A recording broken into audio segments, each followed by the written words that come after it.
ini kita akan membahas tentang pajak bumi dan bangunan, atau singkatannya adalah PBB ya. Jadi pajak bumi dan bangunan banyak berhubungan dengan apa? Objek pajak. Apa itu? Yakni tanah, aset, ataukah bumi atau tanah dan bangunan. Ada juga bumi dan bangunan, berarti objek pajaknya adalah tanah atau bangunan. Nah, tujuan kita nanti adalah agar adik-adik bisa memahami pelaksanaan kewajiban perpajakan dalam hal ini adalah pajak bumi dan bangunan. Nah, di dalam PBB, pajak bumi dan bangunan, pemerintah pusat dan apa? Pemerintah daerah. Nah, dalam halnya dengan pajak bumi dan atau bangunan itu ada dua pihak yang memungut. Nah, terkait di slide-nya ada yang namanya PBB P5L ataukah PBB perkebunan, perhutanan, pertambangannya ada 3 macam. Nah, makanya dibilang P5, karena pertambangannya ada 3, jadi sudah di 5 ditambah L kayak apa? Sektor lainnya yang tidak masuk kategori keempat ini. Ya, jadi pemerintah pusat yang memiliki kewenangan atas pemungutan PBB P5L. Jadi pemerintah pusat siapa? Ya, Dirjen Pajak. Nah, jadi kalau ada di pare-pare sektor yang termasuk kategori PBB P5L, nanti bayarnya dan melapornya di mana? Di kantor KPP. Tapi kalau nantinya ada lagi nih, nanti kita bahas setelahnya. Ada namanya PBB P2. PBB P2 itu adalah PBB pedesaan dan perkotaan. Adik-adik yang punya rumah ya itu termasuk PBB P2. Kalau P5L dipusatkan untuk sektor yang luas untuk kegiatan usaha, kawasan untuk kegiatan usaha. Kalau P2 ya kayak tempat tinggal, ruko, seperti ruko, rumah yang kalian lihat di jalanan itu semua membayar PBB P2. Yang pungut adalah pemerintah daerah. Itu bedanya. Uangnya masuk berbeda ya. Nah, untuk PBB P5L ini diatur pada Undang-Undang Nomor 1 tentang hubungan keuangan antara pemerintah pusat dan daerah. Jadi sudah ada regulasi mana yang khusus pusat, mana yang khusus daerah. Ya. Terkait dengan P5L berarti sektor-sektor di mana kawasan tersebut dimanfaatkan, dimanfaatkan. Ya, kalau sektor lainnya seperti di lepas pantai atau di daerah laut yang digunakan, ada tuh sekarang usaha-usaha kayak tambang ikan. Nah, itu pertambangan ikan. Jadi maksudnya sektor lainnya. Kalau pertambangan ada 3 macam, ya, ada 3 macam, yakni ada yang kedua namanya PBB P2. PBB P2 adalah PBB sektor pedesaan dan perkotaan. Nah, yang diatur di pasal 38 Undang-Undang Nomor 1 Tahun 2022. Nah, subjeknya apa? Kan objeknya tadi tanah dan bangunan. Ya. Kemudian subjeknya siapa? Wajib pajak. Mau dia pribadi, mau dia badan usaha yang punya, perusahaan yang punya, tetap dibayar apa PBB-nya. Kemudian terkait objek pajak, ya. Objek pajak ada 2, yakni kalau bumi berarti meliputi tanah dan perairan. Kemudian terkait bangunan kan tadi bumi berarti tanah yang melekat, berarti meliputi tanah dan perairan kan. Nah, kalau bangunan kan ada macam tuh di atasnya.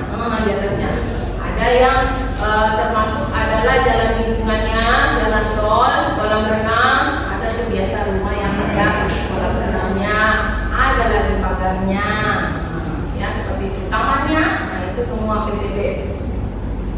Kemudian fasilitas lain yang memberikan manfaat. Jadi itu semua didata. Ya. Kemudian objek pajak yang tidak kena seperti halnya pajak-pajak lainnya, berarti ada yang tidak termasuk. Yang tidak termasuk adalah yang tentu saja tujuannya adalah untuk kepentingan umum, fasilitas umum. Ya. Kemudian seperti juga adalah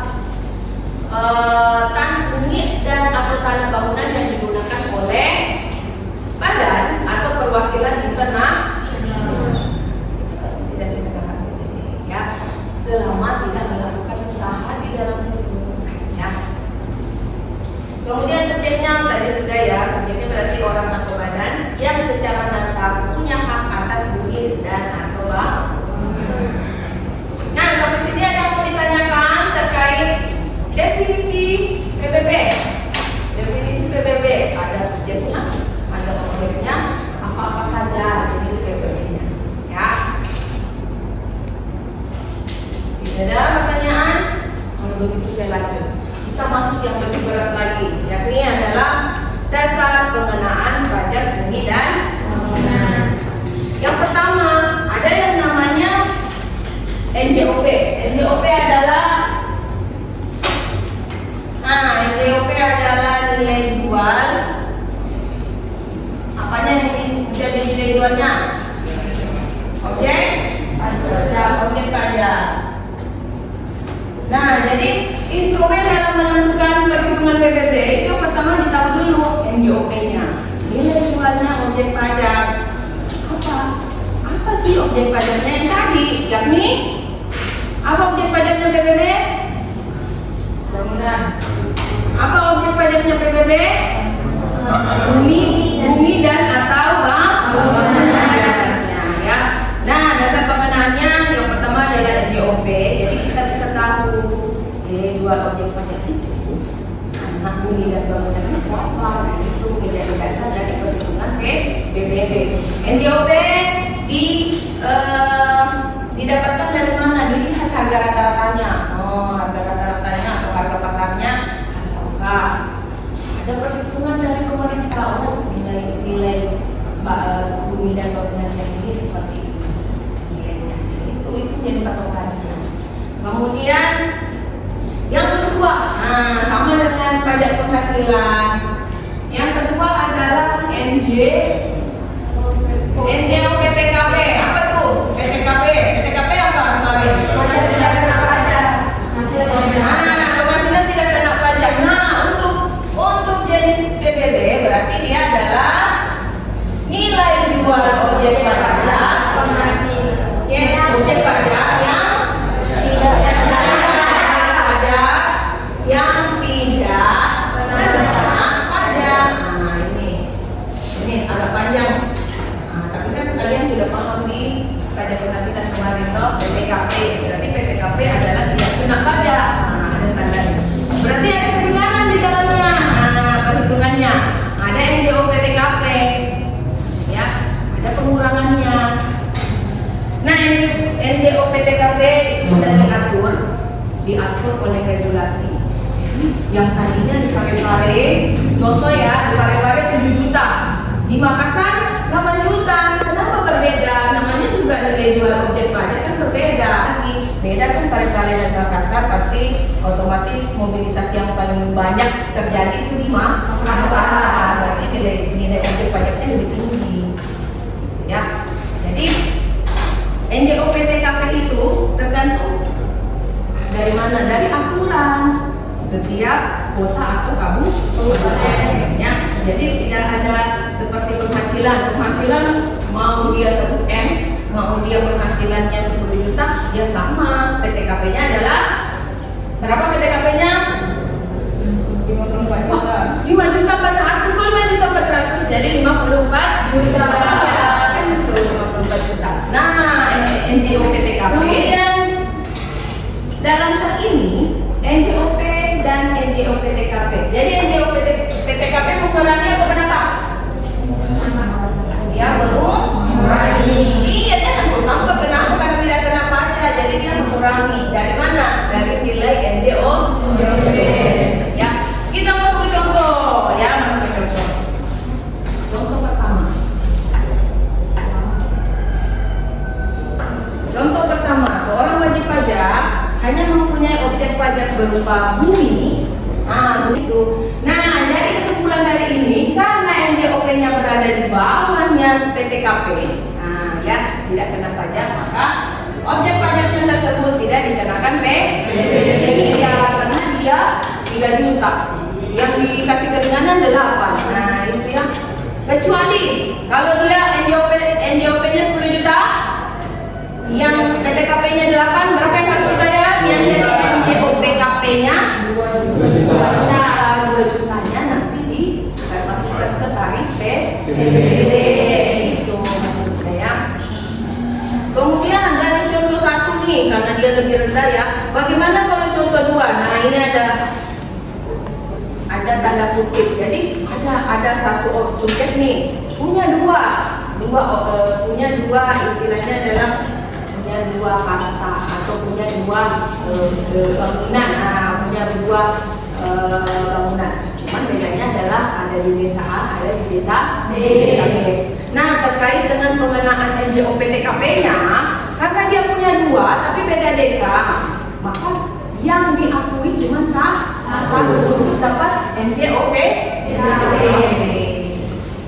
Jadi kalau yang satunya dia tidak kena pengurangan, tetap langsung NJOP menjadi NJOP TKP. Nah, ini terkait dengan ada tandanya, ada bangunan di atasnya, maka dijumlahkan karena punya tanah, punya bangunan, dijumlahkan menjadi NJOP DPP PBB, kemudian dikurangkan dengan NJOP TKP. Dikurangkan berapa tadi? NJOP TKP-nya 8 juta. Nah, 8 juta dari 13 ke 8 juta. Jadi sisa 5 juta yang akan masuk ke tarif. Nah, ya. Kemudian desa B kan sudah tidak dapat nih NJOP TKP karena satu subjek nih. Nah, satu orang dia punya dua harta istilahnya ya. Jadi satu dia dikasih subsidi, istilahnya subsidi ini PPKP. Nah, ya. Nah, maka yang harus dibayar untuk harta di desa A 5 juta dan harta di desa B adalah 8 juta. Inilah yang kena PPB nantinya. Bukan yang ini nilainya. Nah, setelah dikurangi ke TKP baru deh, ya, baru dijumlahkan. Oke? Sampai sini ada yang mau ditanyakan? Kita belum bahas tarif. Yang mau bertanya? Nah, boleh.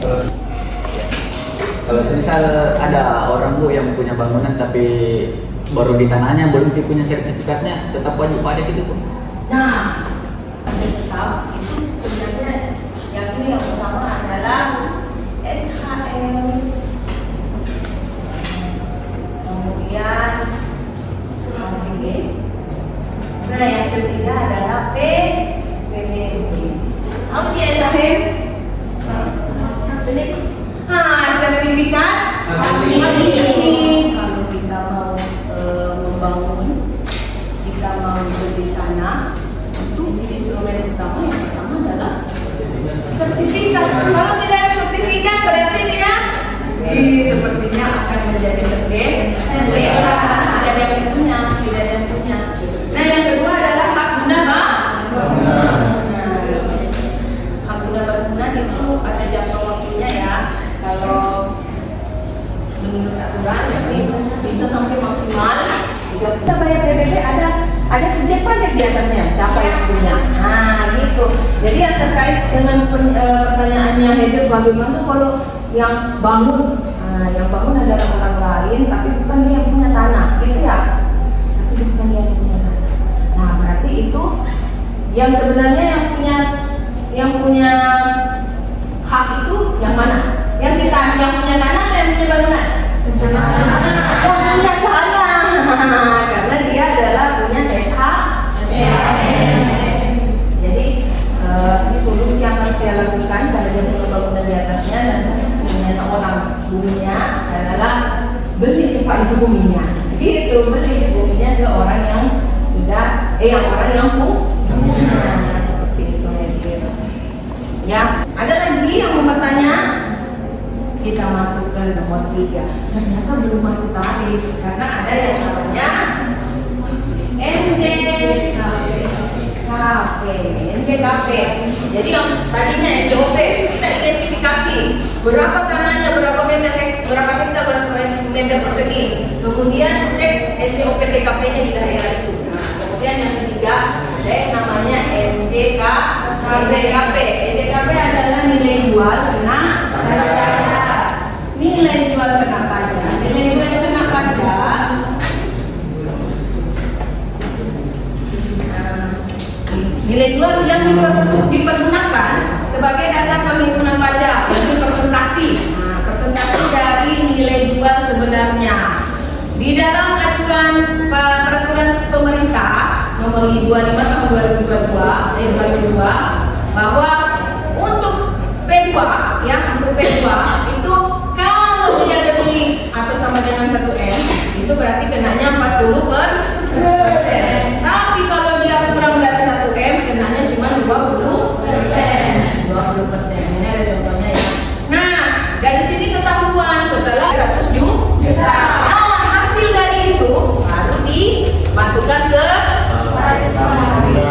tarif PBB adalah 0,5%. Kalau adik-adik nanti lihat PBB rumahnya, kok bisa di atasnya 1M, tapi di bawahnya cuma bayar ratusan ribu, karena seperti itu. Di NJOP dikalkulasikan dulu, kemudian pengurangan PTKP, dilihat lagi NJKP-nya berapa persen, tak potong lagi ya, tak potong lagi. Nah itu, setelah itu baru deh dikali 0,5%. Itulah. Nah, tarif PBB ditetapkan 0,5%. Sama dengan penghasilan kemarin. Ada kena 5%, tapi jangan dulu langsung gaji langsung 5%. Kamu harus hitung dulu PTKP-nya berapa, orangnya itu keluarganya siapa saja yang ditanggung. Nah, itu repot. Nah, PBB juga seperti ini. Nah, kalau teman-teman sudah paham perhitungannya, ya tidak khawatir lagi. Kalau beli nanti tanah dan atau bangunan yang agak besar luasnya, ya, kamu hitung juga PBB-nya nantinya setiap tahun bayarnya berapa. Nah, gitu ya. Ini dikurang NJOP TKP, dikurang NJKP. Nah, paham kan PBB? Insya Allah paham. Ya. Kalau begitu, kita evaluasi deh dengan apa? Dengan tugas. Tugasnya adalah mengidentifikasi dulu apanya NJOP-nya. Dari penjelasan tugasnya, kemudian silakan melakukan tahapan-tahapan untuk menemukan nilai PBB kita. Ya. Jadi pengumpulan tugasnya nantinya dalam minggu depan. Ya, adik-adik silakan dikerjakan. Bila ada pertanyaan silakan hubungi saya di email atau WA. Segera kalau saya melihat dan segera mungkin saya akan balas. Lebih dan kurangnya mohon dimaafkan.